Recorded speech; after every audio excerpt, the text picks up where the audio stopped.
actually prefer to call it mansplaining because I understand what's going on, and I just need to explain to you exactly what was going on. So do you understand from the perspective of a male, which is the right way? I can't even do it straight. It's brilliant. We didn't have an intro either. Does that matter? No, it doesn't matter. I was gonna just throw a caution to the wind here, huh? Well, I was gonna hit Lars's intro because Leeds was supposed to be at the summer series, but whoa, they weren't. Let's start the show. Born in the land of Bowie, Maryland. Bred to be a fan of fucking Everton. Punch you in the eye and drink your rye. Sam Houston. Sam Houston? Arsenal fans have another Sam. AKA the fucking Gooner Graham. Smells of a lord. Looks great in shorts. Sam Grammy. Sam Graham. Fucking United!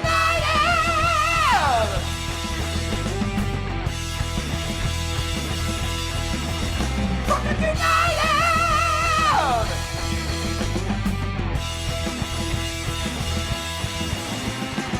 Hello and welcome to the DU Football Show, a completely biased recap of the Villa Fulham tailgate as told by two common American schmucks. I am your host, Sam Houston, and with me as always, my co-host, Mr. Samuel Graham, Full Pone, and the Villanisa producer herself, Mel. Hey. How we doing, gang? I figured I'd talk to you as a collective since this is a collective show. Still recovering. Oh, my Lord. Big time. I was going to say, Big time still recovering. We all woke up this morning and I went, fuck. Yeah, it was rough. It was really, and It was rough. I barely drank and my body is aching. I drank, and I drank a lot more when I got home. Yeah. I kept going. Wasn't great. I mean, that's on brand for you. That is definitely on brand. By the end of the night, it wasn't great. Yeah. And now Mel's playing hurt as well. So Yeah, well, I was so excited I didn't sleep much the night before, and then was so excited after, didn't fall asleep, and then on my feet too much, and I flamed tendon crutches, so. Well, at least you woke up joyous, happy, and not angry awake like I did on the 3rd of July. So, Yeah, I mean, you're not doing bad. Nope, and so I'm going to drink the pain away. We're recording at the DU Public House just outside the nation's capital. You can check us out wherever you get your podcast, and we stream live every single Monday. Should you want to chat with us, there is many ways that you can. Mr. Graham, tell the good people how they can get in touch. Absolutely. We are at DU Football Show on all the social medias, and then at DU Football Show at gmail.com to get in touch via email. Thank God it is preseason. still the preseason. Big shout out to everyone that attended the tailgate. And if you are checking us out for the first time, I insist, for fuck's sake, I demand it. Make sure you reach out to us, man. Let us know what you thought of the show. Email. Even it was like, oh yeah, y'all suck a bunch of dicks. Don't like you. Don't care. Want to hear from you. Good impressions. Make good impressions, lads. Because I know that's not what we're gonna hear. But I want to hear from everybody. Let us know what you think. They might say that to me. Yeah. No, you're the charming one. I'm the one that sat in the corner the whole fucking time. You know what? That's why I'm so tired. I was fucking on yesterday. Yeah. Well, I was on the whole time. One of these days, both of the two of you will realize you don't have to flutter fly and fly around the entire room and talk to everybody. When you're that damn important like me, they'll fucking come to you. Sam and myself both work in the wine and spirit industry and both have a deep, passionate love for all things distilled spirits. So as the red-blooded Americans we are, we vow to have a drink in our hand throughout this show and every single show. Mr. Graham, we are drinking a fun little whiskey today, and there's a little story behind it as well. Yes, there is. One of the Villa supporters that comes from Pennsylvania brought this down for us. Matthew. Very kind of it him. was freaking delicious as well. This is Stoll and Wolf Distillery, which is in Pennsylvania. Obviously, it's a 90 proof rye whiskey.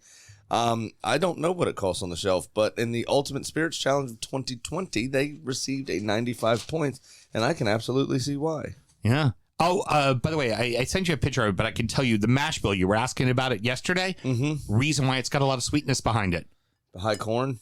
60% rye, 30% corn, 10% malted barley. Yep. Very much that when we talk about rye in this area, rye would be very much mixed with a lot of corn, especially near that Maryland-Pennsylvania border.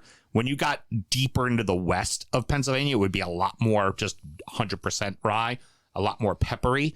But around this area, it would be a lot more kind of softer, a little bit more rounder, a little bit more approachable, right? This definitely is. Yeah, it's a lovely little rye. But you still get enough of that pepper finish. It is nice. Yeah. I enjoy it. Yeah, you definitely get that cinnamon pepper bite on the front end, but a really nice round sweetness to it too. A touch young. I'd like to see it at 3 years. And what Matthew was telling me that prior to COVID, they had a bunch of 3-year-old juice and everybody fucking bought it. Right, So yeah. it all went away. And you got to keep up with try to keep up with the Joneses and keep cranking out whiskey. So right now it's a little younger. So they're just outside of Lancaster, and it's not Lancaster, it's Lancaster. And then right next to that I thought town, it was Lancaster. No, it's Lancaster. Thank you very much. Ask Then why is it spelled Lancaster? It's Lancaster. Shut the fuck up. And they'll all defend it God too. damn. And also, Aggressive. You're on fire today. and also right next to it is Lebanon, not Lebanon, Lebanon. Oh, where the bologna's from. Yeah, exactly. Or the bologna. Bologna. Bologna. But that's also where my mom's younger sister, my Aunt Max, lives in Lebanon. So the next Dare time I say- I go up to visit her, I'm definitely going to check out this distillery. That's for damn sure. Absolutely my favorite aunt on your side of the family. She's the only one that's alive. And still my favorite. You also never met Mary Kay either, though. And still Max is my favorite. Do they? I can't think of a town in Lebanon. Lebanon. Thank you very much. No, in real Lebanon. I was the going country, to try to make a Beirut? fucking joke about the street she lived on. Maybe it was like Damascus Beirut? or something. Yeah. Nope, No. fucked it. Nope. Joke over. Completely fucked it. Alrighty, kids. Let's have a great show. Let's get into it. Come on. Cheers. I got It made a dink. It made a dink. So we start our weekend on Friday as as producer Mel actually got to go to an Aston Villa fan meetup. Oh my gosh. Couple of surprise guests, right? It was, I walked in, was meeting up with Lindsay and Cole, and I walked in, I was there a little bit before both of them, and I immediately was like, holy shit, there's like 30 Villa fans here. I mean, more were coming, but I'd only previously ever been in a room with 5, 6. Right. Where was it? It was at Penn Social in Oh, DC. cool. Yeah. Kind of cool. I parked right across the street from Sam's old nightclub. Oh, awesome. I love it. Sent him a picture for nostalgia. I knew exactly where I was. And yeah, walked in and then met up with Lindsay and Cole. I was drinking some Guinnesses and we were chatting. And there was no, hey, we're starting. There was no nothing. We just look over and in from the side door, in walks John McGinn and Tyrone Mings. Nice. How about that? Because normally with the fan meetups, it's ex-players that are coming over and kind of doing, like fan Ray engagement. Parler last summer. Yep. Where he fucking hammered. Leon Osmond and Tim Howard for us Yeah. last summer. Yeah, Like that's, exactly. and you had a former player. You had Elmo. El Yes, Mohammadi Elmo was was there.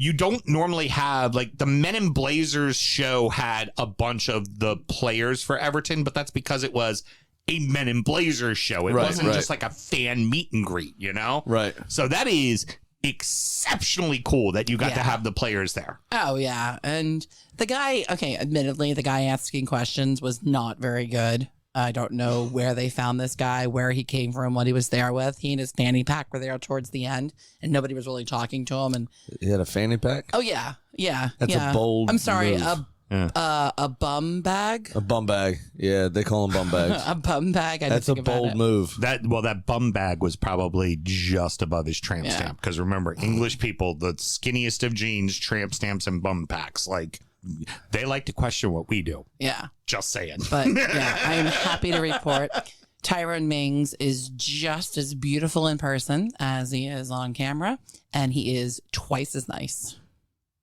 That doesn't matter.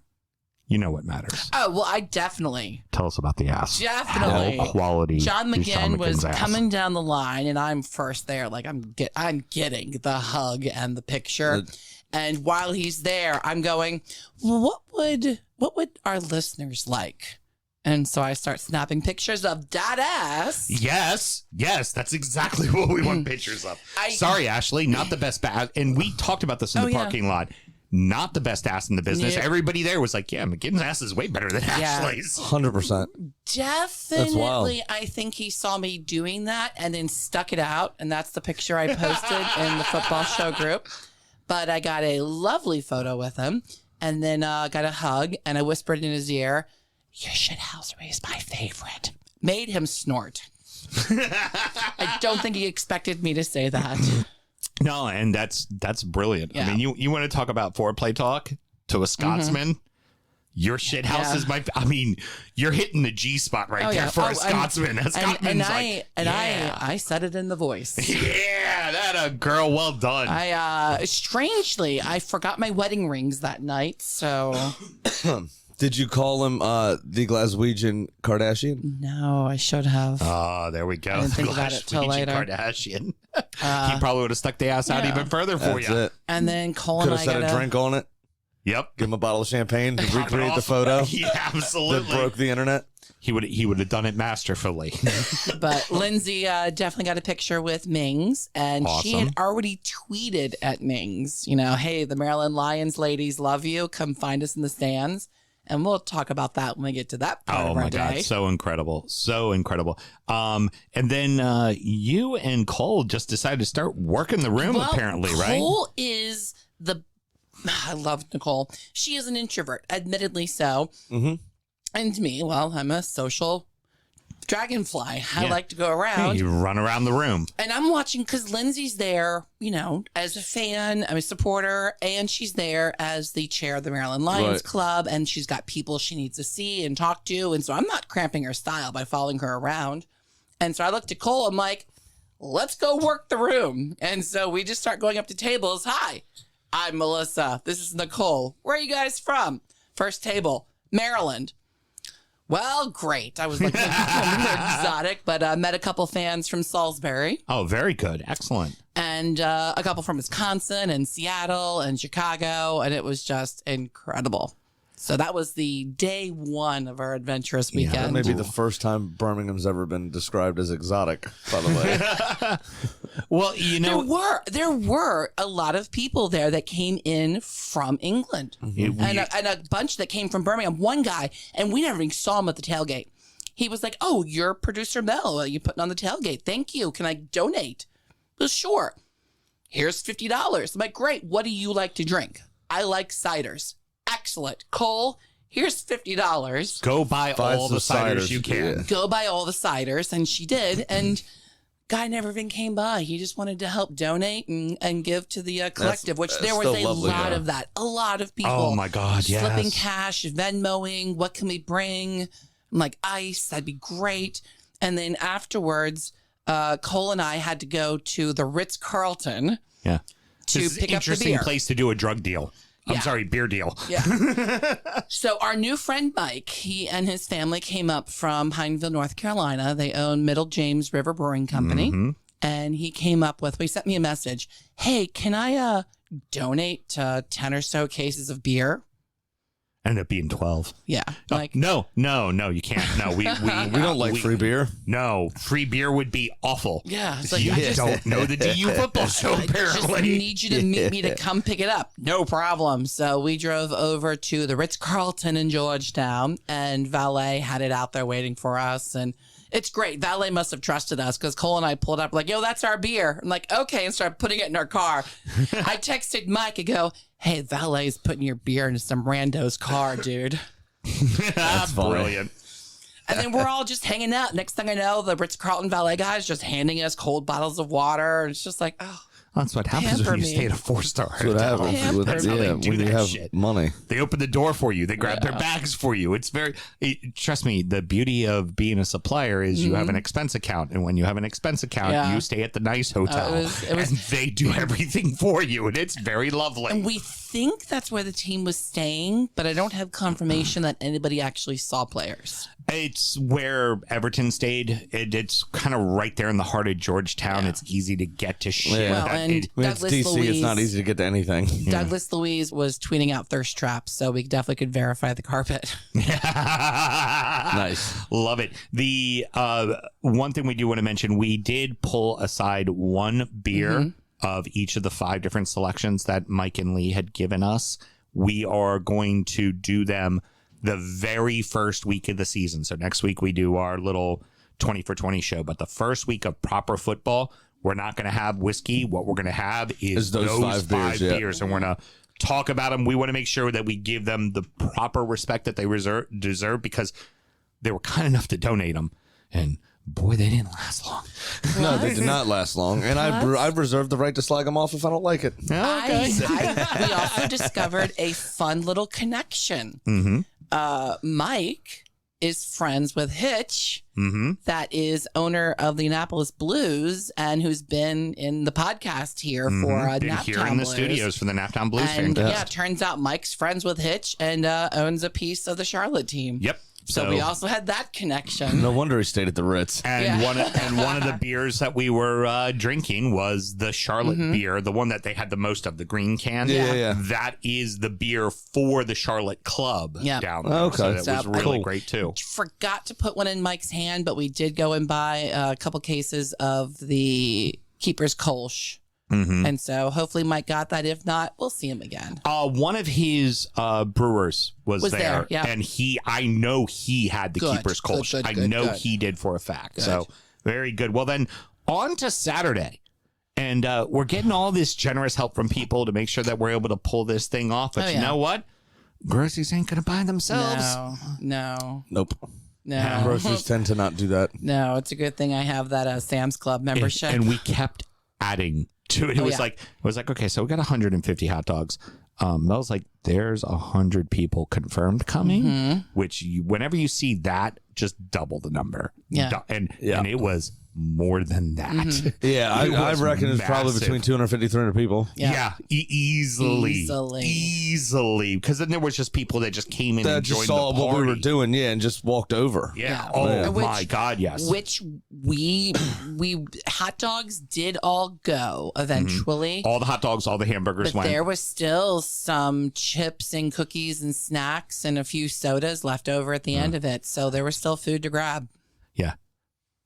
No alcohol left. No. We'll talk a little bit about that one. Yeah. But oh my God. I'm at Sam's Club with one of those big ass, pushy carts and just filling it up and going, think I need more. I'm going back, any more hot dogs, more buns, like 200 bags of chips. Decided we needed some sort of, healthy option. No way I was going to buy one of those fruit trays. No. First of all, nobody ever does the little tiny blueberries. People like blueberries like in the regular days, but never off a fruit tray. No. Nobody ever does the cantaloupe or the melon on a veggie tray. Honeydew can fuck itself. Oh, yeah. Well, and I don't like honeydew. 50-50 whether people are going to fuck with the broccoli or the cauliflower, but nobody ever fucks with the cherry tomatoes. Okay. I love a cherry tomato. 1 or 2 people. As soon as I said nobody, I knew there'd be an exception. I do too, but that is always what's left. Well, they're hard to stab. Those little roly things are hard to stab. It's good in, again, like blueberries in your day-to-day, but not on your fruit tray. I always get frustrated and end up just reaching for it instead of using a toothpick anyway, and then I get inevitably caught and somebody yells at me. And that's what I went for, was grabbable stuff. What's funny is celery can completely fuck off in 90% of the things in this world, but on a veggie tray, celery's the rock star, because you're just hot day, because you're like celery, ranch dip, celery, blue cheese dip. Perfect. And it's celery got. Celery is like the king, the shittiest of all the vegetables. Somebody said 90% water, and it's somehow the king. It's celery if you want water with hair in it. But you can dip it in ranch and you eat the shit out of it. We had a squirtable ranch thing, so nobody's double dipping. And and those sweet peppers. Squirtable ranch, there's a word. And then for the fruit part, I figured grapes was easy and grabbable, some clementines, and strawberries. Strawberries, yep. Nice and simple. And then there you go. Put it out, and gosh, that all went. Yeah. And then I think I bought like 250 bags of chips, assorted, and Cheetos and Fritos. All kinds of stuff. All of it.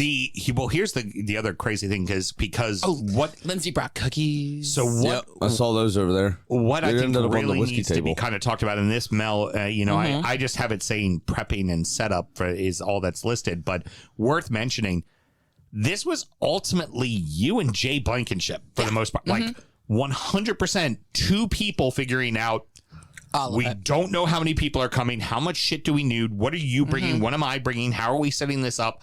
What parking lot are we going to be in? How is that all going to work out? And we didn't really know until the day before. And that's just how it was. I don't want it to sound like a hardship because Jay and I were happy to take over. I'm an event planner. I like organizing stuff and bringing stuff together, and it made me less stressed to be in charge. And then Jay was like, yeah, more the merrier. Whoever comes, great. And we're going back and forth and trying to coordinate with our own respective clubs. Yeah. And I got to say, for the snack prep with Mel, I like that, Russ. Yeah. For the event, it was great seeing so many people walk up and go, can I give you money? Yeah. Also, shout out to the fucking Annapolis Blues, the Bay Boys. Like, Paulie immediately were like, can we use your grill? Yeah, here's my grill. Here's charcoal. Here's chimney starters. Here's food we had left over. And here's 5,000 tortillas. That we still could never figure out what the fuck to do with. I did buy a thing of Mexican cheese, which I'm assuming it got used. I never saw it again. Kinda, mostly just to make cheeseburgers. I just don't think the tortilla thing ever happened. But it was... You mean Jay couldn't do char-grilled quesadillas over there? Yeah, I mean... Jay was in the heat doing all of that grilling. I'm walking around, people go, oh, Mel, thanks, Mel, thanks, Mel, thanks, Mel. Meanwhile, Jay, it was technically... pouring buckets of sweat over a grill. Yeah. Technically, this tailgate was Jay's idea that we just ran with. Yeah, absolutely, and it was so worth it though. It was so fucking worth it. Like I said, we're gonna get to more of the stuff on the day of the tailgate. But the other really fun thing to mention on Saturday is Fulham did their meetup, and it was so awesome that Everton great Brian McBride showed up to hang out with them. Just kidding. It's Brian obviously played 140 matches with Fulham. 8 glorious appearances with Everton, in which he scored 4. Thank you very much. He scored a hatful of goals at Fulham. Oh, yes, he did. And also worth mentioning, he is number 5 all time for the United States for goals. Oh, and he got there, and one of the guys, the tall, fair-skinned blonde guy that you thought might have been a redhead, but he had blonde hair, the real tall guy. Okay, yeah. He had a picture of him and Brian McBride when he was 6 years old and like came up to just underneath his chest. Cool. And that's then adorable. took a picture of him where he's towering over them by a foot. That's pretty good. That is absolutely fantastic. That's awesome. And but it's awesome to hear that each group had really awesome meetups. A lot of people attended those meetups, and that's what I think is ultimately important, is that you're fostering and building this community, especially for the 14 of us afterwards, right? Absolutely, There's the 6, and then there's the other 14. And what you want to see is to start to see that buildup of just love and culture and fun. You know, it's really good. Cole was having her Villanista dream weekend. Oh, yeah. It was fucking brilliant. Yeah. It really was. I was working on prep, so I wasn't able to do the crab feast with the fans, but someone set up a crab feast, and there was about 30 people that went. And tales of the crab feast, you had the British contingency that were super excited to experience this regional cultural event. Yeah, you want to do something that's very specifically crabs, DMV, even more so Maryland. That's the thing. Part of our culture. Yes. Then you had the Seattle fans, less than impressed, apparently. Yeah. We get it. Your Dungeness crabs are huge. I'm not a fan of a Dungeness crab, really. You gotta drench them in garlic butter. How good are they? Yeah, exactly. Here's how I explained it to one of the Brits that was telling us that the Seattle fans like kept talking about their Dungeness. I go, yeah, here's the biggest difference. They can't go out and catch their own crabs. Maryland, and the guy was like fascinated. He was like, what? And so Cole and I were talking about how there's either somebody in your neighborhood that does it, or a boat, or you can go out on your own pier like my brother-in-law does. Put the chicken necks down and catch your own crabs. You can't do that with Dungeness. Well, you can if you're John Benson, but everybody else can't do International that. Man of Mystery. All you do is wrap a wrap a string around a chicken leg and throw it off the edge of a pier, and you can catch crabs. blue crabs in Maryland. Oh, yeah. That's how it goes. But yeah, it was really, really amazing. So let's go ahead and move on to just the meat and potatoes. The day of the event that promptly started at 5:30 in the fucking morning. I do love sunrise. That's only an hour after I went to bed the night prior, because I was my family had power outages, and with all them kids, and Saturday was so hot. So my stepbrother, my sister-in-law, my stepmother, their 5 children, my nieces and nephew, and then my brother and my sister. Yeah, I was gonna say your one brother and his family are getting ready to leave. They're moving, the area, So they ended up coming over and spending the night. But Heather had to my sister-in-law had to make cakes for an event they had on Sunday, because there was no power. They couldn't turn their oven on, so it hadn't been done. Wow. So I stayed up with her until 4 a.m. making carrot cakes. Oh, my God. Saved the day, though, because my oven burns a little cold. So the inside or bottom of the cake wasn't done, and the top was a little crusty. I said, just flip it out on some foil. Yeah. Let's go ahead and broil that motherfucker. Okay. So it might be the first ever broiled cake. Yeah. Root Cellar Music Studio. That's Rob. Rob, yeah. Says that his wife Laura and him had their tortillas with cheese at the tailgate. There we go. Wait a second. Hold on. That's Rob. Rob who? With a K. Oh, the guy that didn't bring his fucking guitar, whose name on the internet is fucking Music Studio. Yeah, Root Come Cellar. on. Mm-hmm. Yeah, Get fucked. Get fucked. Yeah. Well, he saw the Barbie movie, and he knows that nobody really wants that anymore. So we get there at about 7:55, and we're sitting there waiting to be let in.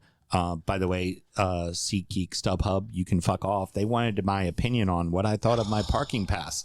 I gave them my opinion because it didn't work. What?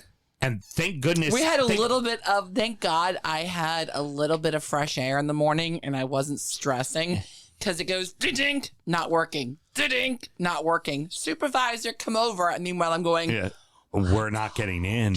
We are loaded, and so I just was like, hey, look, we're part of one of the major tailgates, and we got not working, and we have our recording equipment to broadcast today. I didn't say what it was, just said those words, and the guy was like, well, we got to get you in, and then the supervisor come over, he goes, hey, they got media stuff to do, and he's like, let them through. Yeah, I'm like, wow. Shit, it fucking worked. And who thought being a bunch of middle-aged white people with a podcast would help out one day? Yeah, exactly. I went into my best Karen and went, I am a privileged white male, and I am here with the media, so you should let me in. Do you know who I am? No, here's a sticker. Yeah, here's a sticker. I mean, that was me at the tailgate. Hey, do you know who these guys are? No, here's a sticker. Yeah, exactly. So we get in, and it's funny because and this is the problem with the just that overall ticket thing as a whole, and we won't get into the whole Saudi's own Ticketmaster bullshit, but we already know there's enough problematic things. It was all secondary market, and that parking lot was half fucking empty. Oh yeah, big time. Like half fucking, and everything was double over what it was supposed to be. Now I feel very good about breaking the law then in that situation, because I was in parking lot F. We needed to be in parking lot E. I definitely drove through an access road, which was a walking strip, and then went through another access road that was a parking strip from orange to purple, because fuck you, I want to be closer. And that's what we did. I was supposed to be in F orange, and I was in E purple, and I did not give one shit that we did that. Yeah, no shit. I think we were green, weren't we? No, we were purple. Yeah, what's up, Mel? You got something for us? We got a caller, hopefully. Ha ha! I know who this is going to be. Hey, Jay, you there? Can you hear me now? Yeah. Absolutely. Hello, good sir. How are you? Hello, party partner. I am well and recovered from a long day in the sun yesterday. I was going to say, how sore are you? Because all of us are dead. I felt surprisingly good this morning, and I don't know why. Ah, fucking off. Show off. Yeah. Yeah. Apparently 44 isn't going to be as rough as expected. I love the fact that it's definitely a false dawn. Yeah. 44 is going to suck. Everything's going to just, like 3 days from now, it's going to be like, oh, fuck, I can't move. Yeah. Random pains that I don't remember acquiring. The whole 9 yards. Jay comes by to return the table and to grab his cooler, and I'm like in the back with crutches and my legs up. He goes, "What did you do?" I'm like, "It's just tendons." Just living. Yeah. Yeah. Just Hey, I'm Mel. Have you met me? I'm Mel. Meanwhile, there was that one guy that I was telling you about off air that was like, "Yeah, I figured my life's half over. I gotta start doing stuff. I mean, I just turned 35." Fuck you. Yeah. I'm like, Yeah, for sure. And my first thought was, well, clearly he thinks I'm younger than him. oh, shit. How vain of you. 100%. So this is a perfect time for you to jump in because we were just talking about all of us breaking the law and going into the purple lot because fuck you, that's where the grass was and that's where we were going to set up. Yeah. Well, I mean, and there's a total backstory on that. Is that my buddy Dave with Fulham DC, he called the Commanders no less than like 8 times and talked to a different person trying to reserve a spot for us. And they just, each person was like, "Oh, I don't know. I guess you'll talk to them when you get there." So Nice. I had Lot E Platinum. It was the same price as Lot E green, orange, red, purple, whatever. Mhm. I was like, it's going to be first come, first serve. And so I assume you bought early because everything that I was just talking about, it was all secondary market. It was like all the Sharks bought up all of them and everything was doubled. That's the downside. The Premier League did not do a good job informing people about parking because that seemed to be the number one question in all the groups. I have a feeling that it has more to do with the Washington Red Commanderskins football team than it does with the Premier League. Yeah. Old Danny they Boy's don't- last fuck you to Hall of DC. Yeah, but the Premier League teams, I mean, most of their stadiums you can't even park at. Right, you go to the pub and you walk to. Yeah. Yeah, exactly. Yeah. I mean, you'd be lucky to get a 100%. bicycle into Luton Town Stadium. But apparently, Houston and I took the wrong exit, and Jay followed us. Nice. So we almost didn't get there in the first He's place. like, "Yeah, I saw a flex like so low it was practically dragging." I assumed that was you guys. Yep, spot. yeah. That was it. That was definitely us. Yeah, we just went the Yeah, wrong way. you usually don't see cars that low to the ground not on 22s. Dude, you saw how much that car held. I mean, we are PG County. Oh, PG my County God. is True, fuck, baby. true. And then we're setting up, and then Jay comes over to me, and he's like, "I'm so excited! I finally met you, and I've been talking to Sam, but I've never met Graham. I just kind of picture that he's just gonna appear out of nowhere." Sure did. Yeah. Hair True to down, form. hair down, smoking down. cigs, And fucking Instagram hanging out the mouth with the Hair's going music wild. blaring. cracked a beer before I got out of the car. Yep. Yeah. Just- So I was, there was not a moment that I was on the pavement of that parking lot that I did not have a drink in my hand. It was fucking Good amazing. job. Way to stick with the brand. Yeah. it's here's Mel and I setting everything up, getting things done, being all responsible, and then Graham shows up like, "I'm here, fuckers, to make the funny. Fuck all of you. Worship me." I am talent, man. I am talent. And then proceeded to walk around the room doing exactly that. And you know who was helping me run the party? Who? Cole. Yep, Cole. Of I course. saw Cole over there icing, cleaning up trash, helping Jay. I iced a few times. Hey, icing. That's funny. Almost all the ice was gone before the party even started. No shit. I walked over and made fun of Jay a lot and made sure that he, needed to up his game with the grilling, standards. Yeah. Shamed him into doing better. Yeah. was At good. 9:30, at 9:30, you were like, "How come you're not cooking food?" And I was like, "It's not. Who eats a hot dog at 9:30 in the fucking morning?" I've been here for 30 minutes and have had 8 beers, so We had pastries in the Bloody Mary bar for the early people. All right, yo. Shocker, everybody. Graham gonna Graham. shit. I suspect this is Christian. What did Jay see first coming over the horizon? Graham or his full pawn? No, full pone came later. I started hair sorry. down. Yeah. I started hair down, and I showed up bumping Power Man 5000. Actually, Oh, yeah. You got were- some comments about that. That was pretty good. You're coming in hot. But no, it was great. We had that whole start was just it was nice to just be able to interact with each other, just kind of as a warm up almost Before the crazy before happened, the crazy because the crazy when the crazy happened, It was really hard. Yeah, it was really hard to spend any time with anyone for real because you were constantly moving around. And people were there 9:15, 9:10, like they were already ready to go. And what I also thoroughly enjoyed was what can we bring? Ice. Okay, great. Everybody, You're going to bring ice. The first person that showed up at 9:15, he had 4 7-pound bags of ice. Which you know what? For one person. Dude, you've well met done. the task. Thank you very much. Yeah. He set the bar high. Nobody else brought ice. No. My favorite friend. Everybody forgot ice. All right, so now that And speaking of Dane, we talked to Dane a few times about that. Jay's guy from DC, Fulham. Yeah. And I kept calling him Fulham's Kim Kardashian, actually. Yeah, he was on the twits. On the old Twitter the whole time. I was talking with him, and we were talking, and he was like, hold on one second. He put his head Got to do a tweet. Got to do a tweet. Y'all should take some lessons from him. Oh, no. The phone's in the pocket, man. I'm going to enjoy the fucking day. I did 2 promotional live videos, and then that was it. I'm relying on everybody else. I did a live video, man. Oh, good. Thank for you very much. So now that I've talked up the praises of Mike from Pineville, North Carolina, our new best friend and Lee, Mike was like, I'm going to bring all the ice. Don't worry. I'm going to load up with ice. Great. Appreciate it. I picked up the beer from you. Not necessary. You sure? I'm sure I got you. It was around 10:45, 11 o'clock when he showed up. Exactly when we could have used the fucking Mike, ice. thank God. He goes, guess what I forgot? The ice. I looked down, I'm like, that's all right. It's your beer staying warm. So this dance begun, which was very fun to watch, where we were making beers and drinks go to other coolers and then combining the cold water of said cooler to other coolers. And it was just this, somehow we're going to keep it all kind of cold. Yeah. Kind of cold. Yeah. And then Jay tells me, Villa goes in, and then Jay remembers he's got 8 cases of beer in his truck, just getting hotter.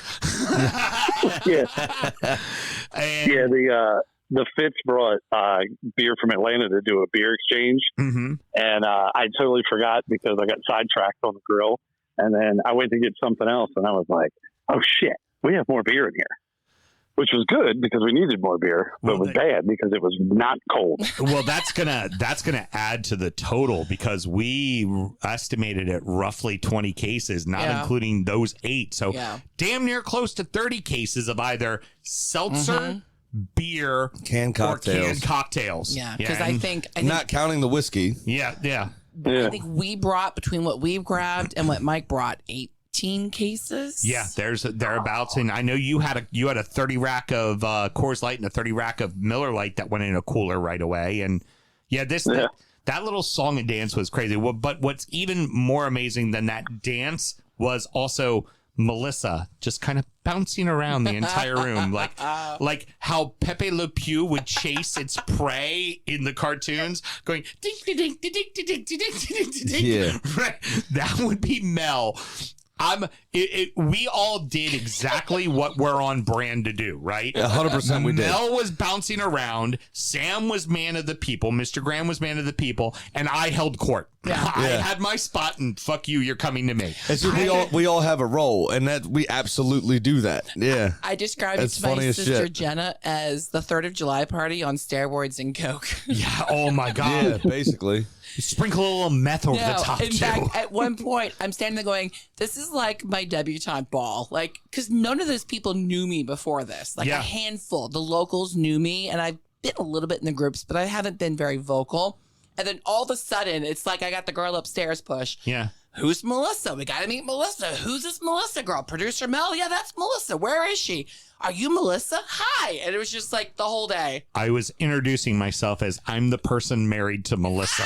That's outstanding. Not even the DU football. I would then say, hey, we're the DU football show. I'm one of the hosts. Blah, blah. But I would be like, yeah, I'm married to Melissa.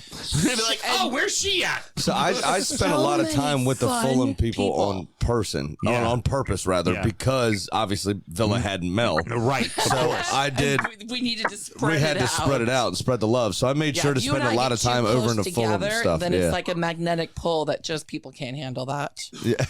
It's like Vincent Company's forehead. And yet I have to deal with it every fucking week. Magnetic pull. And so the food's going, the drink's going, the bodies just kind of keep pouring in. And obviously, it was amazing. The beginning was much more Villa heavy because obviously Villa was going in first and there was going to be Fulham supporters that were going to show up a little bit later. Although even at that point, I'd say there was easily like 75, 80 Fulham people already at that point while we were still going. And we went ahead and decided to do a live show and kind of give everybody what it is we do. Yeah.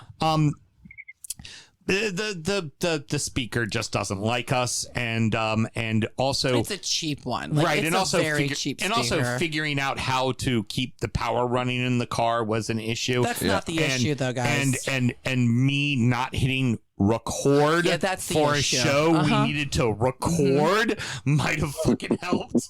Yeah, the giant red button. But honestly, at the end of the day, we realized quickly, it was like, you know what? We did a quick little bit. We did our 20 minutes. We gave everybody, it's like in stand up, give them a solid 5, right? Like come and hit it hard. We did what we were supposed to do. Everybody understood who we were. And hopefully you're now listening and watching this and checking us out now. And what do we say, Graham? Mash that what? Mash that subscribe button. Yeah. Bruh, gotta Come on, mash man. that, man. Like and follow. Yeah, so yeah, like I said, that went horribly wrong, but then my boy Hiram and the little, like, I will call it the Blues Crew showed up because Blues Crew his coming all friend- the way from Annapolis. well, and it was great because there was, Mel, you were talking about somebody that was there that was from like Georgia. So I'm at the Pennsylvania close. Okay, They sorry. have a lot in common, Pennsylvania and Georgia. Yeah, it's so much. Well, but you know what? Yes, they do. Problematic elections. Thank you. And I'm at the soft drink cooler, and the guy's wearing a blue crab shirt. I'm like, "Hey, Blues fan, where are you from? Pennsylvania. I've actually never been to a game." What? Yeah, I saw them on social media and liked the shirt. Another guy was like, "Oh yeah, I like their logo. I've got a scarf. I've just been watching them online. Never been to Annapolis." What? Yeah. Stand right here. Went and grabbed Hiram and Brandon, came back because you guys have got to meet this dude. I'm like, hey, here's some friends of mine. They're with the Blues. Talk to this guy. Yeah. It was very interesting how there was so many connections to our local, our little local club that, Jay's Brand new as well. I mean, Yeah. a brand new expansion team. I told Hiram, I saw at least 5 Annapolis Blues jerseys in the stadium.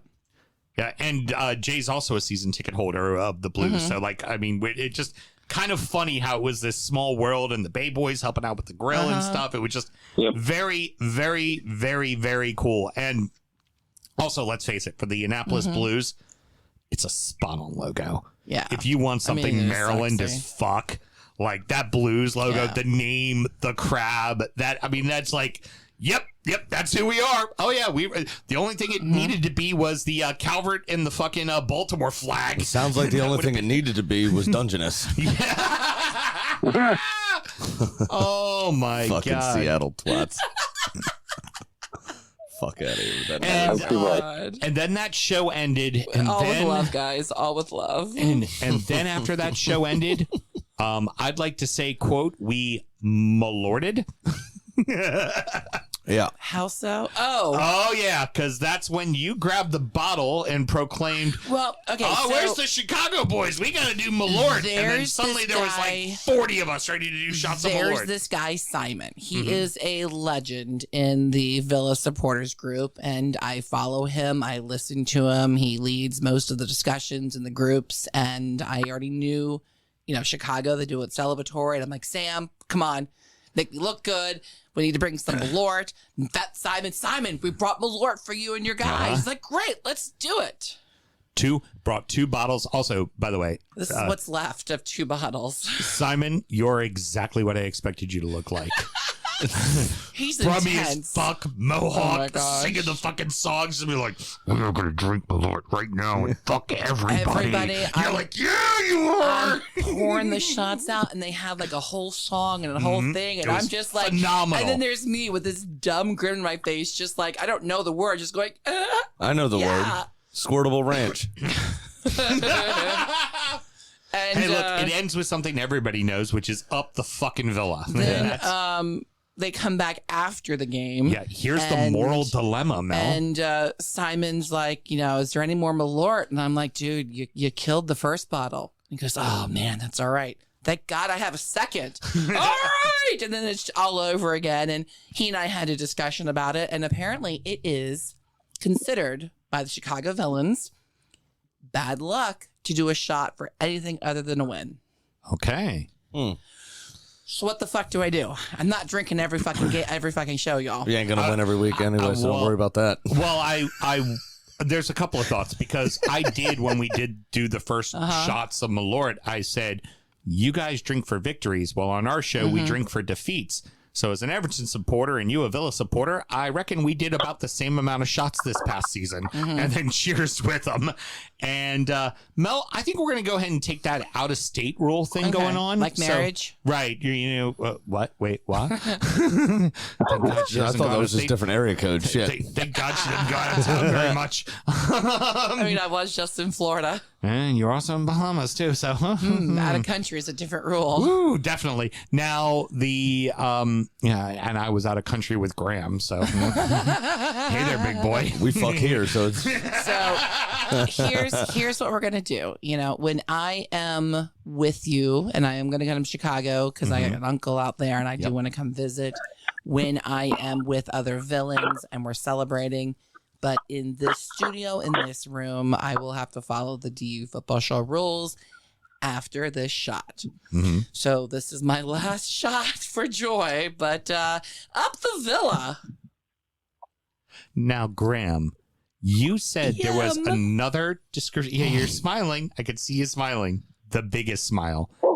I often describe it as if earwax threw up, but you heard another great description. Yeah, I can't remember exactly what it was, though. I know what it was. I think it was a grapefruit married something. If grapefruit was dropped in gasoline. Yeah, grapefruit and gasoline. That's what it was. Yeah. Simon said we don't appreciate it because we don't cleanse our palates beforehand. So I did cleanse my palate, and I still don't appreciate it. Nice.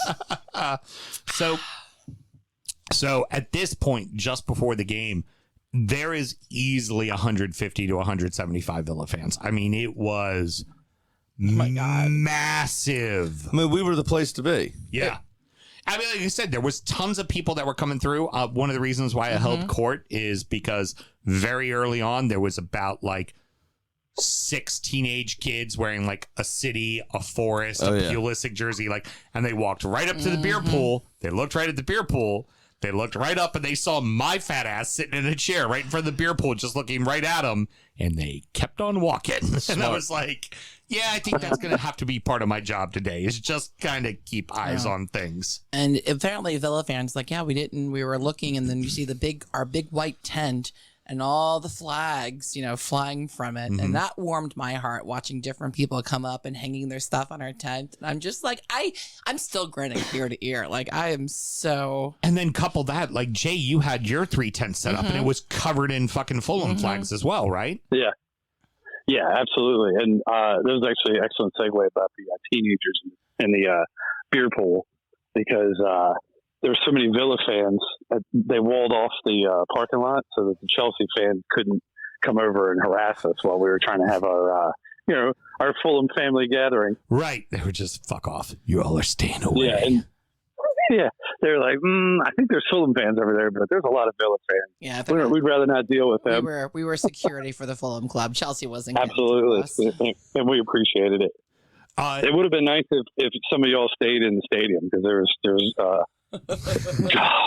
that was literally the low light of the entire weekend, was the Fulham supporters section half full of Chelsea fans. And of course it was the obnoxious one. During our match, the Chelsea fans started cheering for Brentford.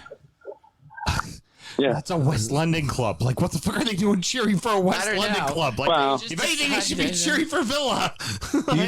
Mark is very much he roots for Arsenal when they in Europe, not roots for them, not actively, but because you want your city to do well. He said that's very much a piece of the culture, is you want your city to do stuff. And especially England's second city being Birmingham, the Londoners make sense that they, fuck Birmingham. We don't want anything to do with that. Yeah, but how many Londoners None, were because really they there don't for know Chelsea? anything. It's because they're stupid Americans that don't know anything. That's what it is. Yeah, Which is it's fine. akin to the SEC football bias, right? It's like if you're an Alabama fan, but Alabama has 2 losses, now you're an LSU fan because they might win the national title. Right. Yeah. Right. Exactly.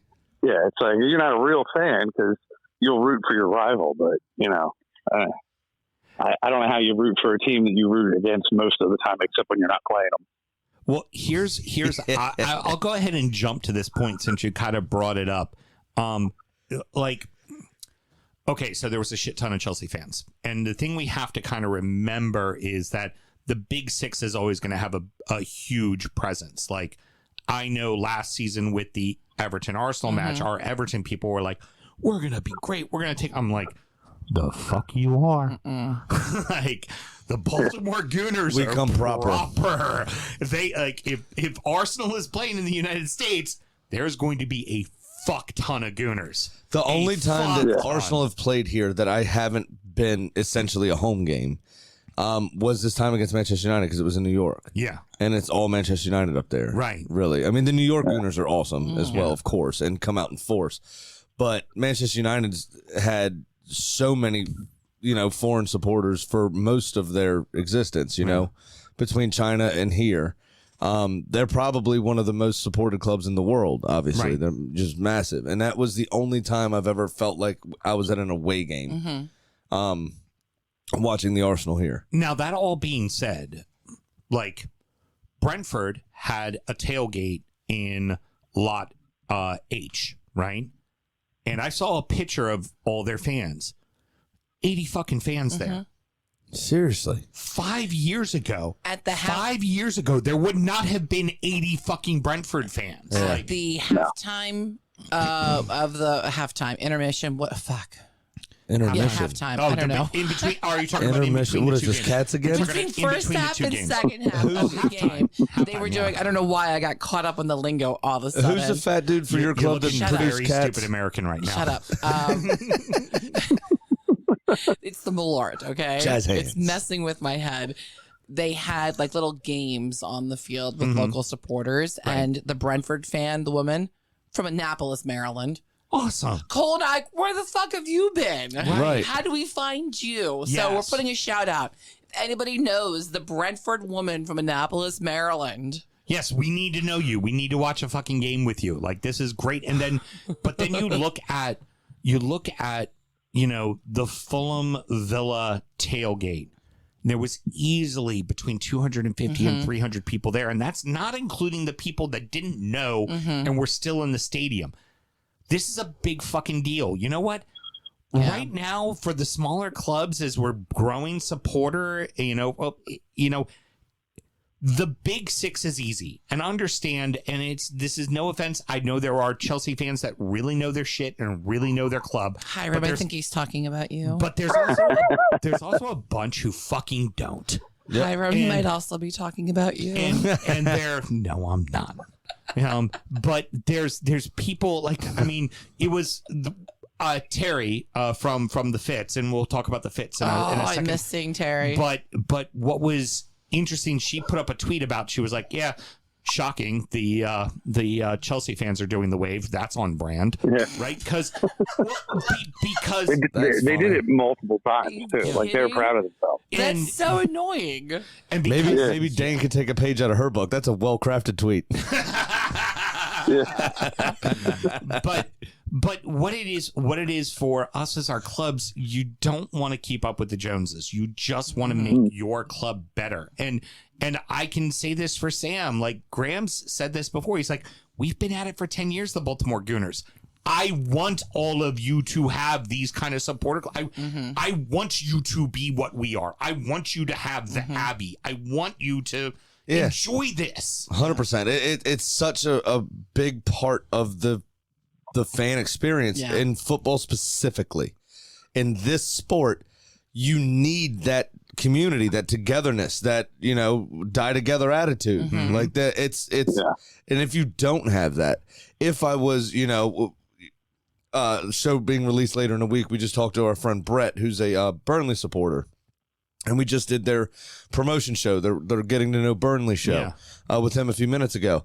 And he said, there's like 8 people or something that sometimes meet up for games or whatever it was. And it's like, that's awesome.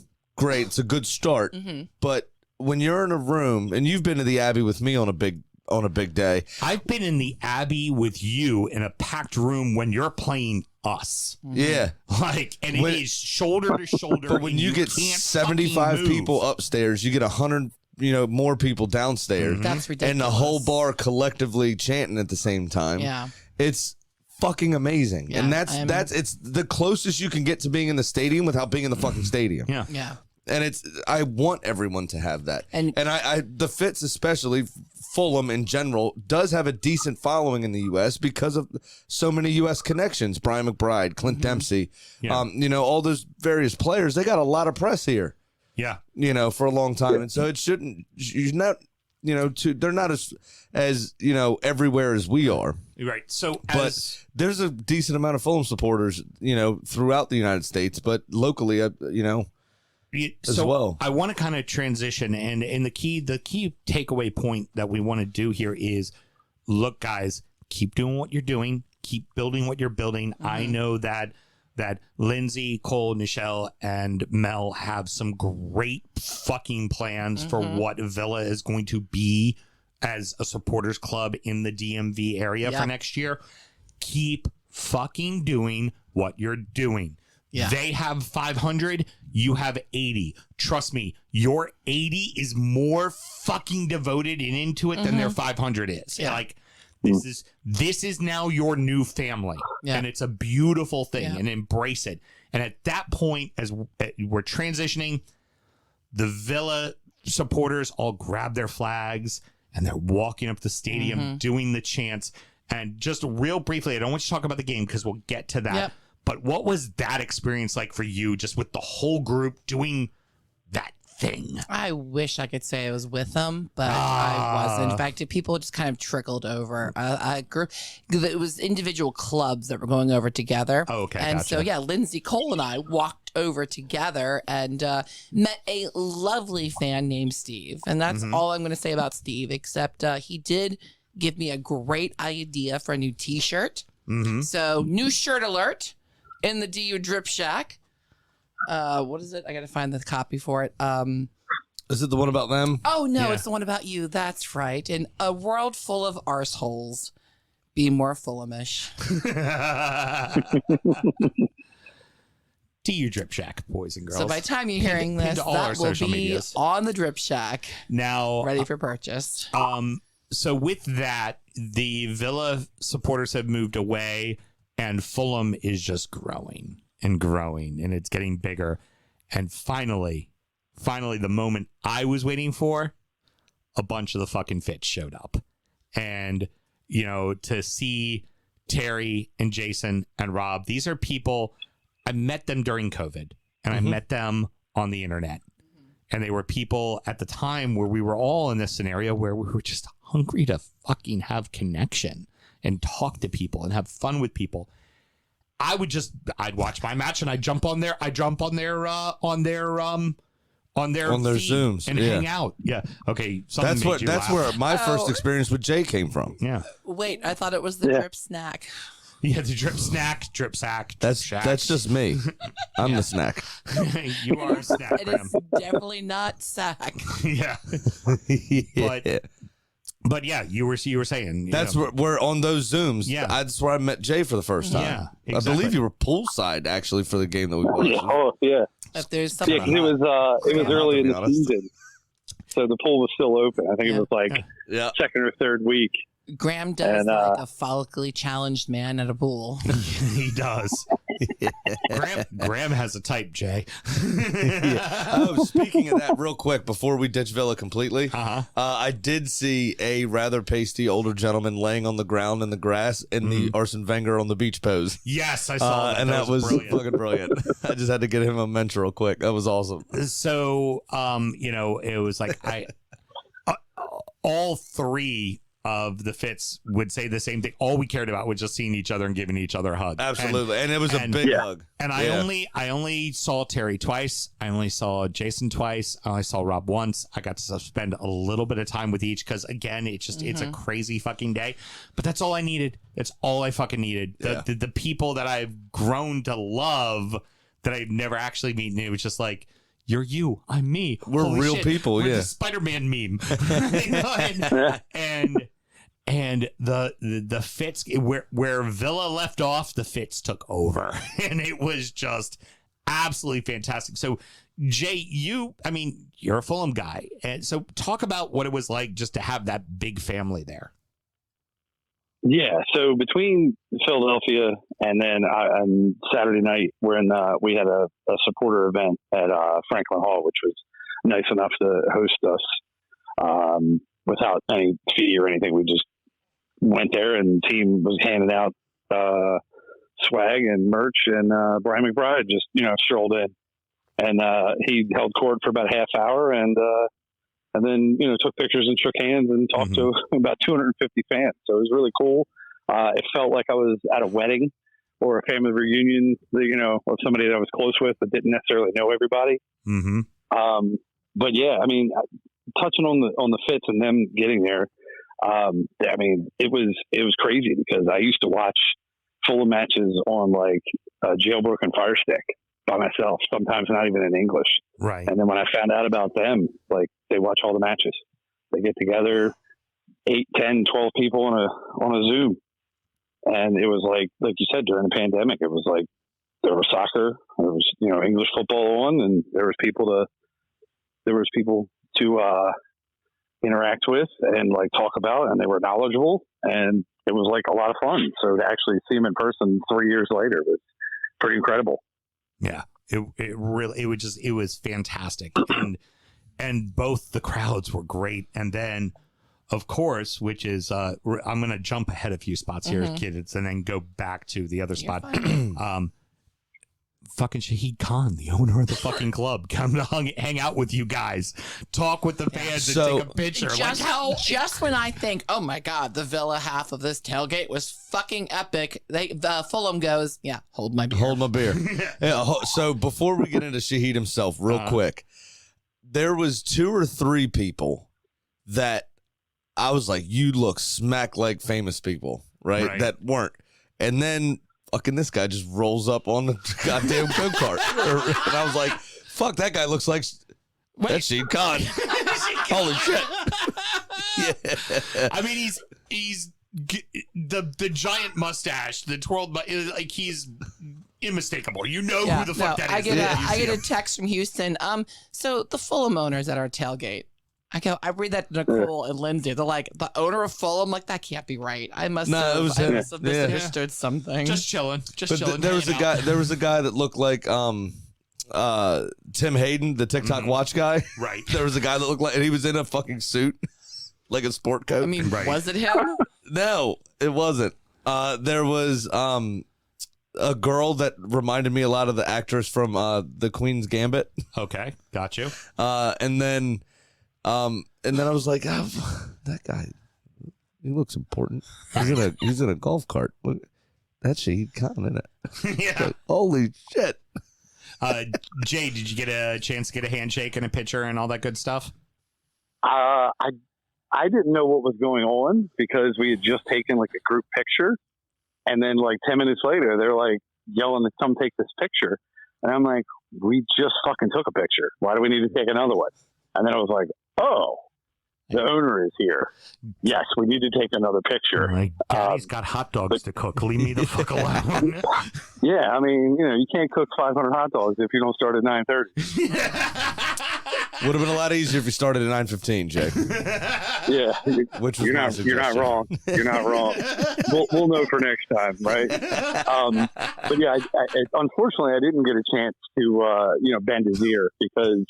I haven't met anyone else that can claim this, but I was a Fulham fan prior to Shahid Khan buying Fulham, and I was a Jacksonville Jaguars fan prior to him buying it. So he's bought 2 of my favorite teams, and I'm really hoping that if the Orioles come for sale, and he'll buy them too. But I didn't get to plant that seed. Like, hey, look, the O's coming for sale. You should jump in on that. Just saying. You want to complete the trifecta for me and be like the god of all owners. Yeah, That's right. what you need to do, pal. I'm sure. And then,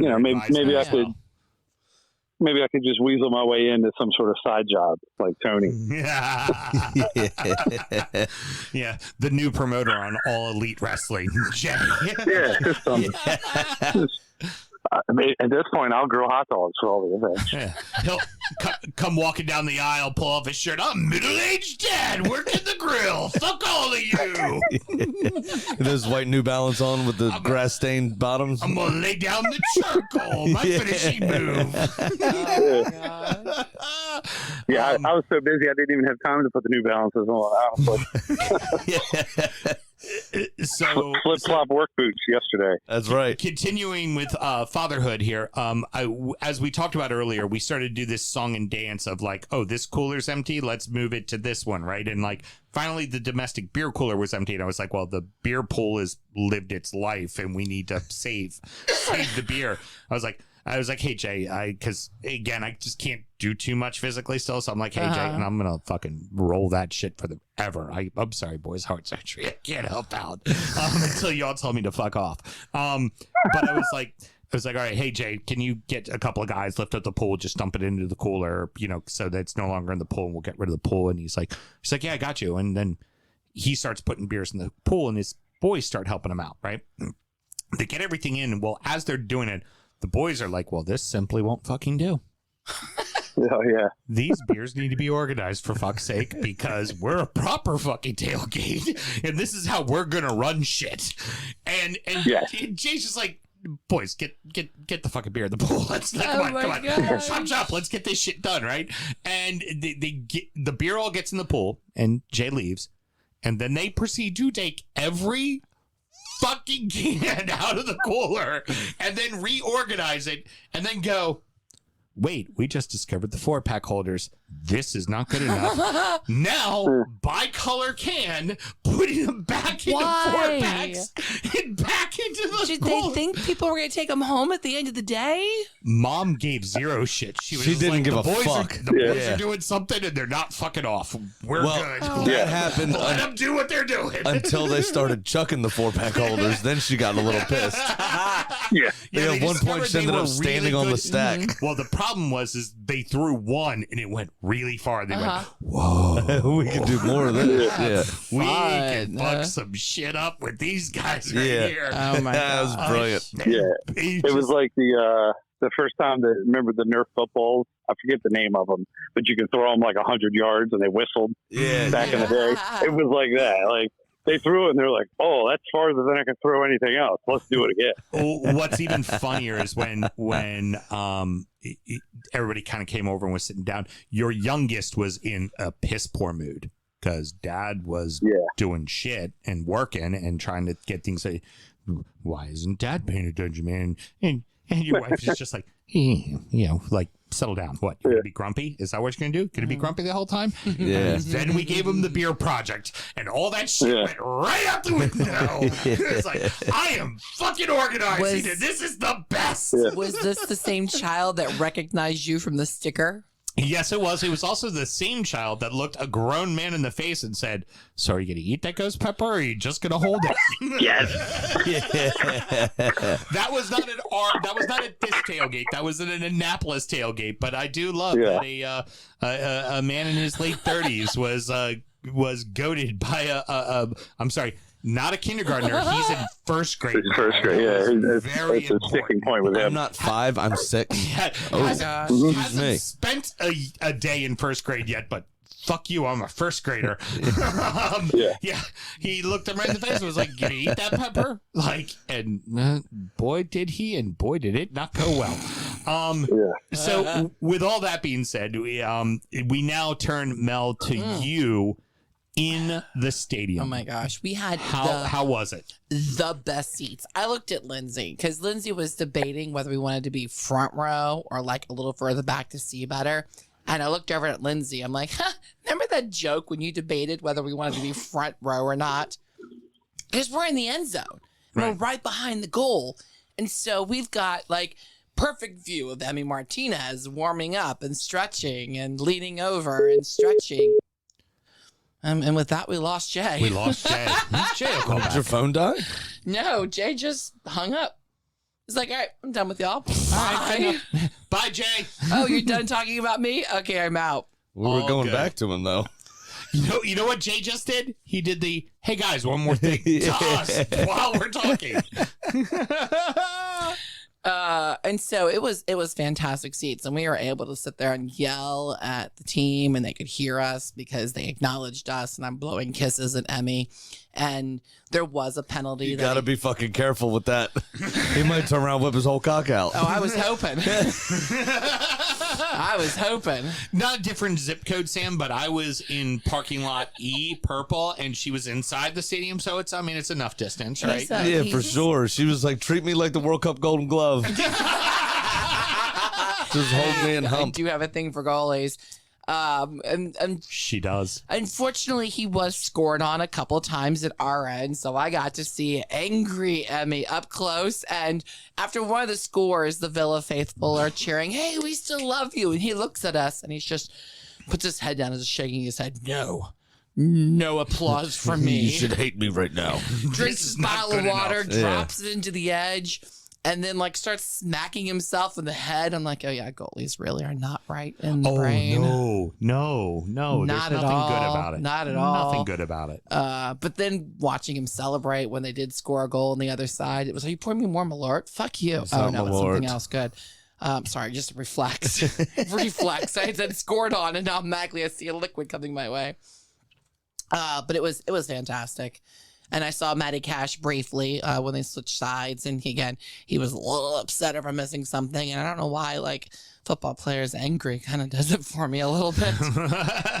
You'd have loved to watch me play back in the day then. Jay, wait, Oh, yeah. had to run. Thanks for letting me chat. Brilliant. But it was great. And then after the game was over, Tyrone and John McGinn cross over the barrier to come to the fans. Now, Tyrone doesn't come to the fans. Tyrone comes to Lindsay. Yeah. He has spotted Lindsay. He already has met Lindsay. Lindsay has tweeted at him. That is his, like, I see you. I'm coming to you. And I swear to God, it was like they were friends. There's one brummy lass in this fucking stand, and I'm going right to It was fuck like, her. Yeah, hell it yeah. was like, Jacob Morrell talking to you on the sideline, that kind of like, Right. hey, how you doing? Right. And like, he's chatting with her for Yeah, but I'm a sure good, Lindsay didn't offer advice. yeah.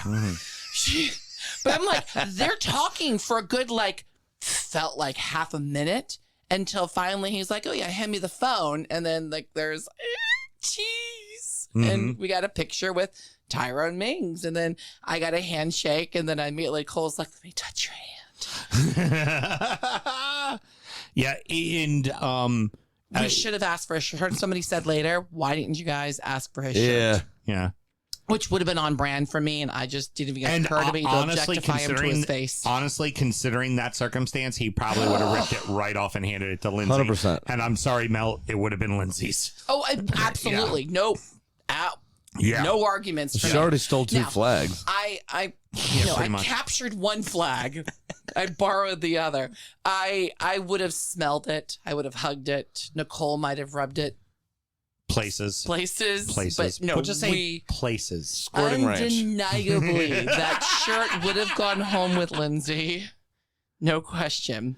Nah, so there you are, you're inside, and we'll talk a little bit That about was the awesome. overall feelings and our impressions at the end.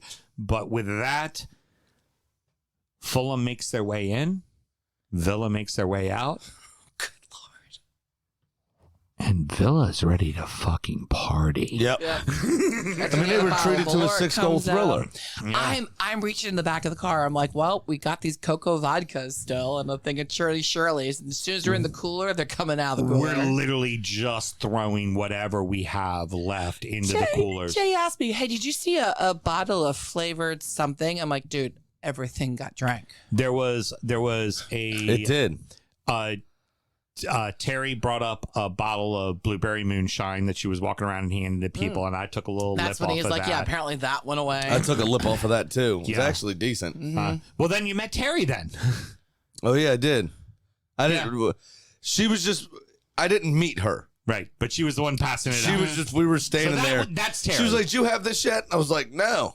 You want some? Yeah. Yeah, why not? Yeah, the Bloody Marys got killed. Yep.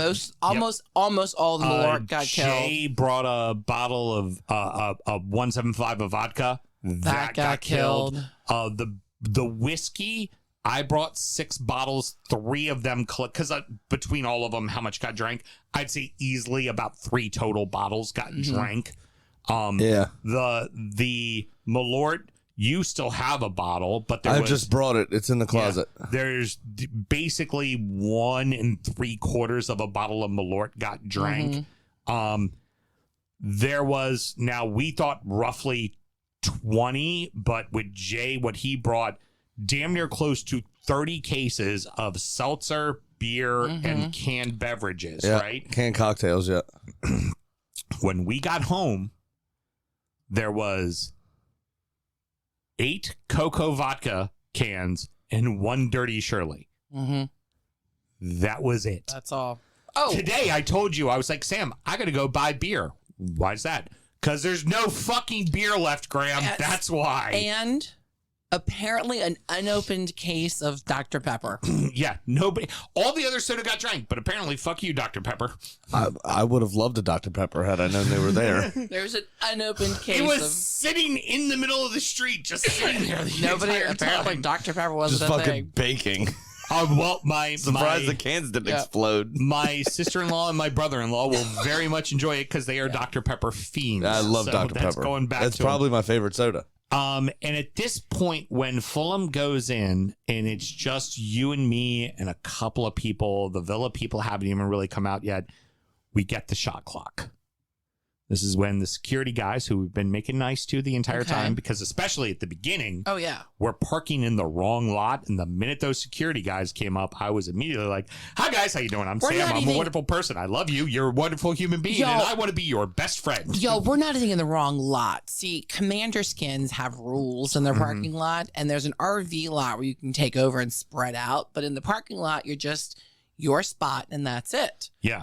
Well, we knew it wasn't going to fill up, and it didn't fill up. And so, yeah, we definitely spread. We took 2 spaces lengthwise. So our car was one of the spaces, and then behind the car was the tent. And then we right? had it was a 10 And by then- 20. And then all the tents were along the grass as well. But it was clear we wanted to make nice with those cats right off the bat. And they were definitely. great. And they were wonderful, and we fed them, and we gave them water whenever they wanted. If they wanted a beer, we gave them a beer. We took care of them. But they gave us the shot clock, and apparently with Commander Skin's games, it's an hour after the game starts is when you're supposed to stop doing tailgating. Well, obviously, there were 2 Being a games. doubleheader, yeah. They made it the second game, but they also made it 45 minutes, not an hour. And they came by and they told us, we're like, we got you. Well, we didn't expect the number to come back, and it was at least 50 Villa supporters. At least. And they were drinking heavy, and they were loud. And the beer and just they were appeared. fun. Oh, it was great. And then finally the eye It was in the those sky. Chicago fuckers. The eye in the sky, which is the cameras attached to the light poles that are looking down, told the security guys, like, "Hey, look, you need to take care of this unit." And they're like, "Yeah, we got them. They're fine. They finally went, "They need to stop now." And PG's Finest pulled up as well. And they were like, and they're looking at it, they're like, "You're done, or else he's going to tell you you're done." At which point, the Villa contingency starts singing, "We're Aston Villa, we leave when we want, we leave when we want. We're Aston Villa, we leave when we want." Well, I hope you want to now, guys. Because it's over. It's done. There's a second part of the day. Is it Atlas, Kenny, Yeah. Keith? Keith. Fuck, why do I keep doing that? Because your brother's name's Kenny. I know. It's very what obvious happens. why. Keith had set up a post-game drinks at Atlas, at and Atlas. that's where everyone was supposed to go. And so it's like, all right, guys, The good news, the alcohol was just about gone. second half of the agenda, go to Atlas. That's where everyone's going now. Everybody was great. They helped clean up, get all the trash, get everything taken down. And then we're finally in the scenario where like I still need to make nice because people's shit is in my car. I can't leave. I can't leave. And Fulham shit is all still up, right? And they're inside. So we kind of talked to the security and we're like, look, my shit's going to go down. It's all going to go in the car. So it won't exist anymore. But the stuff, the tents and the grass is fine. They're like, yeah, that's fine. I was like, none of us are going to drink. I'm going to drive home, right? Like we're not going to drink. Just can we sit in the shade? I didn't drink at that point. At that point, I'm like, oh, there's not many people around. Let's fire up the shorty. Yeah. So, but at that point, and that was right around before the Villa people came out, is when you headed out. Yeah. You know, and it was just, oh no, I saw them before I left. And then there was a bunch of them that came out of there, and I said bye and thank you and all that. Goodbye. I did see him out. And then from there, it was just kind of like, okay, low key, we just gotta kind of stay here. And there were people who came out and we chatted with them and we kind of directed them where they needed to go. Big and we had cold water for them. Between the Villa supporters and the Fulham supporters, is the Villa supporters came out going, "Where's more beer?" The Fulham supporters came out going, "He got any waters?" How very fucking Fulham. Any more of the non-alcoholic seltzers? So I had put all the non-alcoholics in a cooler so they could still have like refreshments. But I thought that was adorable. Yeah. Yeah, honestly, we say how very fucking Fulhamish of them. Honestly, that tailgate, how fucking very fucking Fulhamish of them was absolutely brilliant. Well, what was it? Somebody offered us a charcuterie board once, and then we ended up with 6 hours worth of grilling. Yeah, Jason offered us charcuterie once, and now it's and it was grilling. Jason gave me a big hug. I forgot to ask where the charcuterie board was, but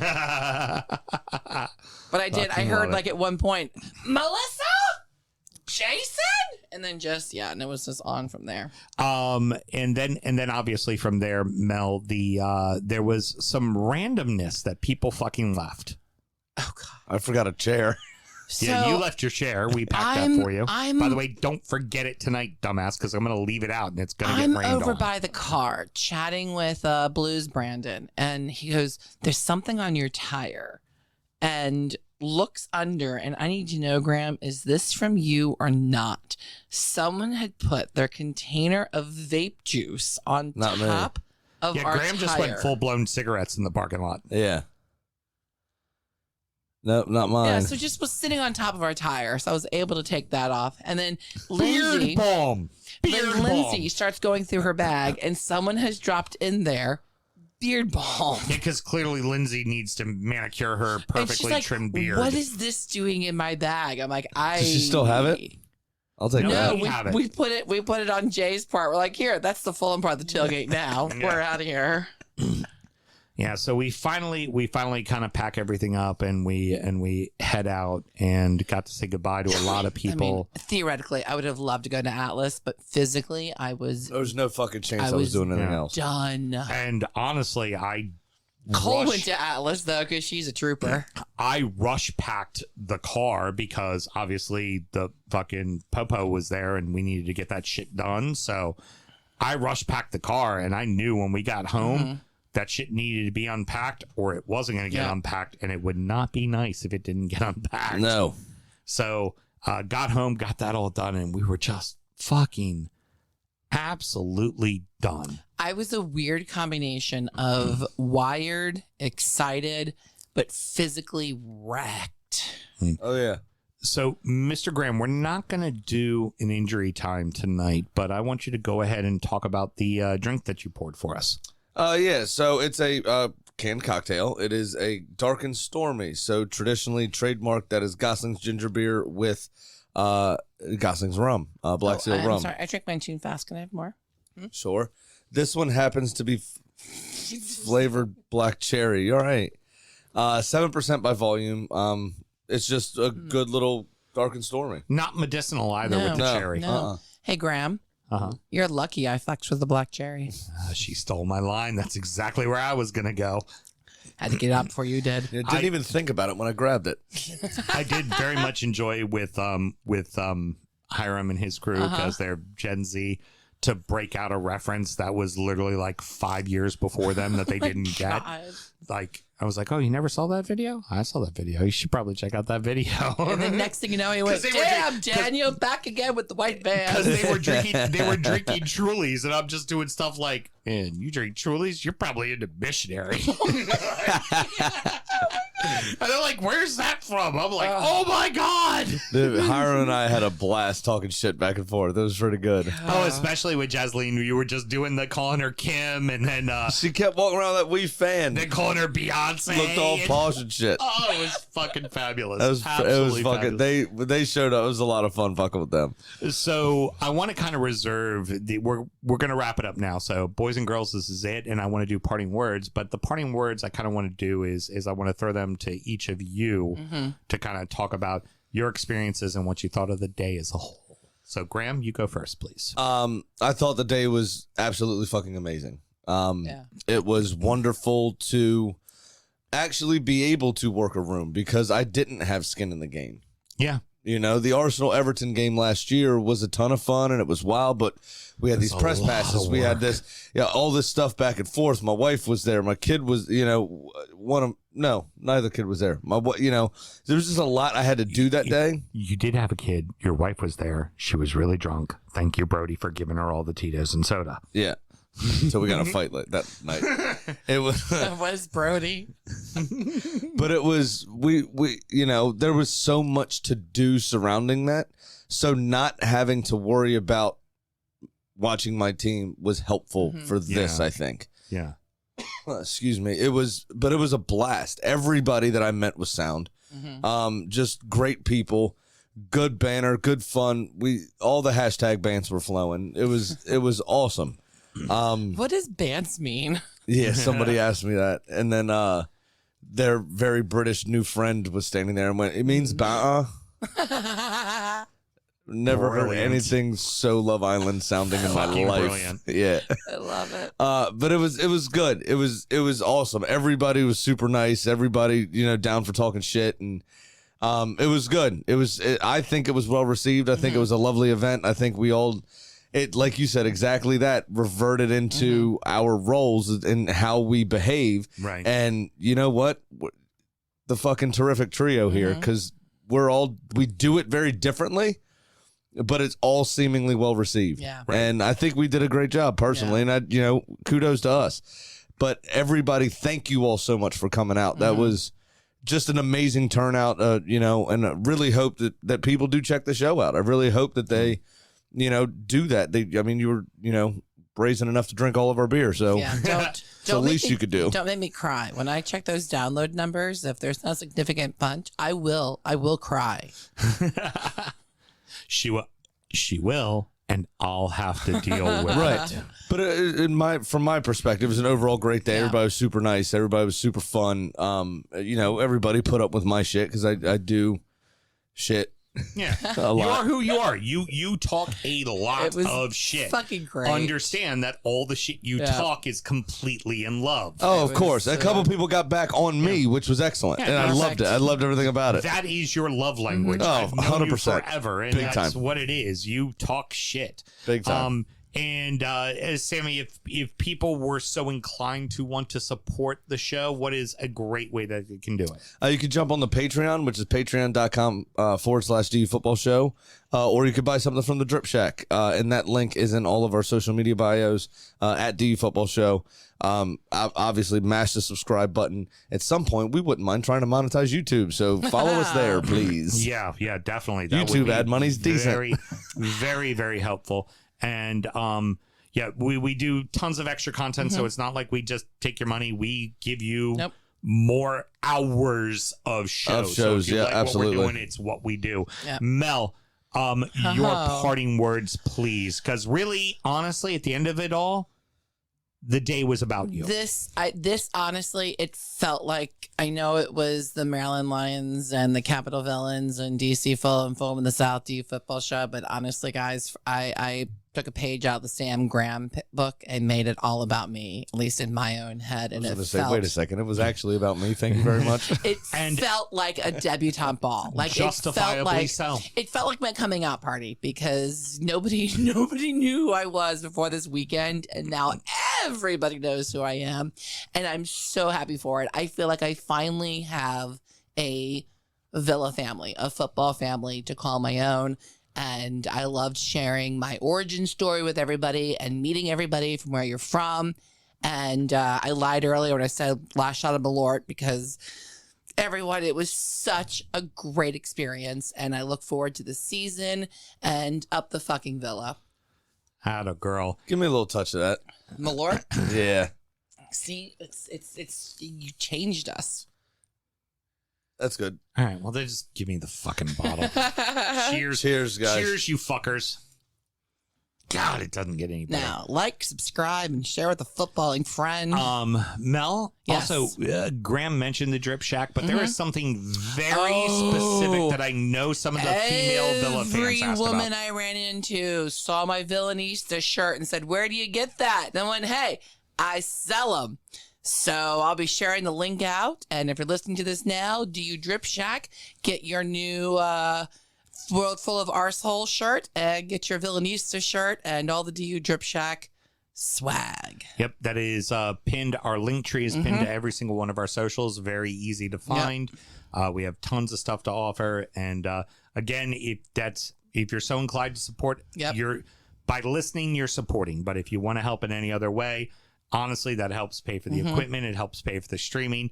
It helps pay for when we do the top 20 whiskeys, and we share that with our listeners as well. So anything you can do obviously helps. Again, this was an excellent day for people to understand what a football community is. 100%. And I told Mel before this all started. And Cole, Lindsay, and I want to thank you too for supporting our Villanista dreams. And for me, it's not an I told you so moment. It's, hey Mel, I told you so. You're gonna have a family now. And what's awesome is your family is nothing like Graham's family. No, it's cooler. nothing. It's nothing like my family. No, because we win. Yeah, it is. Settle the fuck down, woman. You've been relegated. We haven't in the Premier League. You know We're still here now. Fuck off. I'm trying to be nice. You know, one thing that somebody mentioned, we spoke about how a few of the British people said that they had, a massive cultural week, essentially, right? Especially in Maryland, wanting to see what an American tailgate is because they don't do that there. And excellent. Thank you for bringing that up, by the way, Graham. We almost forgot to. But picking Maryland crabs, like all that kind of stuff, right? That's quite famous. Not paying for a museum.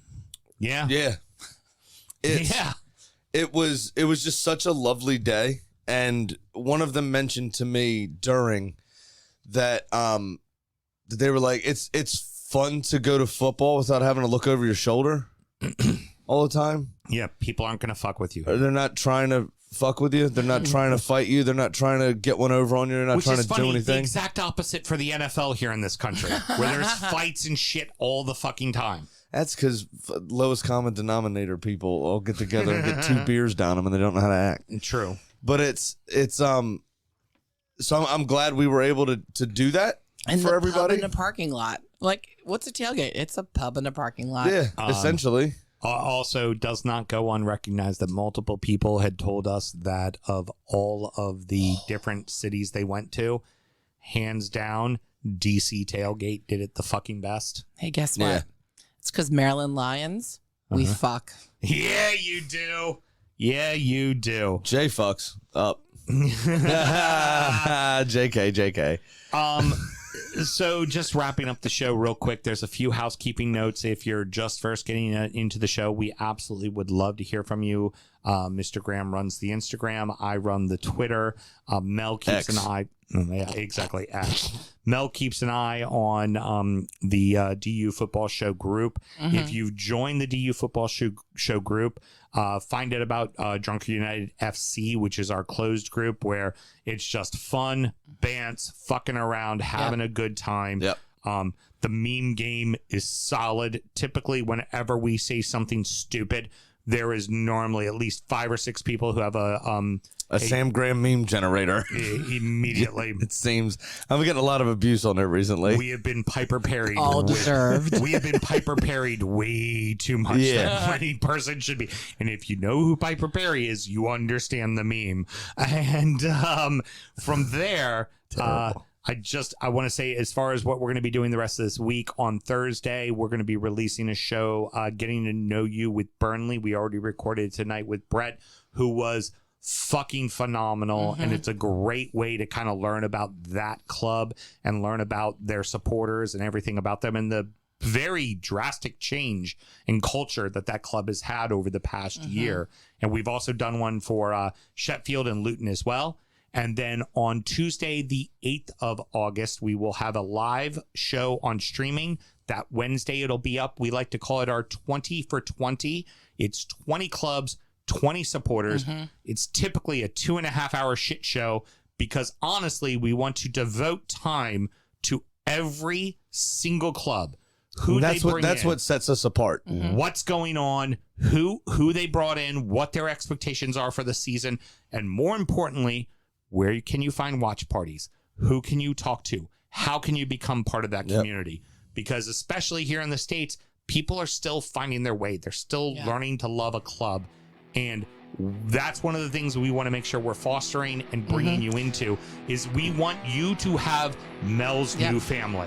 Put your club community first, but come join the Drunkard United community for just general fellow and ladyship. Excellent. See what I did there? Okay. I don't know. Weird. It's the Lord. Until next week, everybody. Good night. Aston Villa! Born in the land of Bowie, Maryland. Bred to be a fan of fucking Everton. Punch you in the eye and drink your rye. Sam Houston. Sam Houston? Arsenal fans have another Sam. AKA the fucking Gooner Graham. Smells of a lord. Look straight in shorts. Sam Graham, hey. Sam Graham. Drunkard United!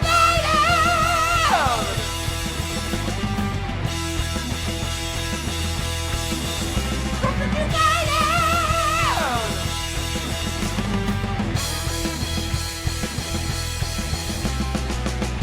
Hit the fucking mute button!